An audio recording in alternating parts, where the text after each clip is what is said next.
இன்றைக்கி என்ன breakfast lunch பார்க்கலாம். தோசை. இது என்னென்னா புதினா துவையல் தான் அரைச்சிருந்தார். அதுதான் தடவி தோசைக்கு என் பையனுக்கும் எனக்கும் சாப்பிட்டோம். தோசை புதினா சட்னி. மதியானம் லஞ்சுக்கு வந்து புதினா சாதம் தான் பண்ணியிருந்தார். சூப்பராக பண்ணியிருந்தாருங்க. புதினா சாதம் பண்ணிவிட்டு அந்த கடலைப்பருப்பு, உளுந்து, அப்புறம் முந்திரியெல்லாம் வறுத்து போட்டு நல்லா பண்ணியிருந்தார். அது கலரும்போது சூப்பராக இருந்தது பார்க்குறதுக்கு.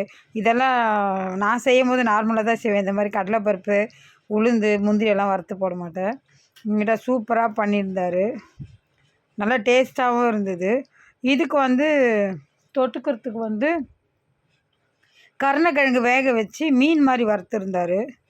உண்மையாக ரொம்ப நல்லா இருந்தது. ரெண்டுத்துக்குமே சிலது வந்து இந்த சாதம் வந்து சிறு கசப்பு இருக்கும். ஆனால் இதில் கசப்பெல்லாம் இல்லை. இந்த கருணக்கிழங்குக்கும் இந்த புதினா சாதத்துக்கும் சூப்பராக இருந்தது. கருணக்கிழங்கு நல்லா மசாலாலாம் போட்டு நல்லா வறுத்துருந்தார். சூப்பராக இருந்தது ரெண்டுக்குமே. அப்புறம் என் பையனுக்கு ஸ்நாக்ஸ்க்கு வந்து பர்ஃபி தான் வச்சு விட்டுருந்தேன். ஏன்னா ஸ்நாக்ஸ் எதுவும் வாங்கலை. சரி பர்ஃபி இருந்தது, அதனால் அவனுக்கு பர்ஃபி கொடுத்து விட்டுருந்தேன். இதை சாப்பிடுவாங்க. இன்றைக்கி இதுதான் பிரேக்ஃபாஸ்ட் லன்ச்சு. வாங்க சாப்பிட்லாம்.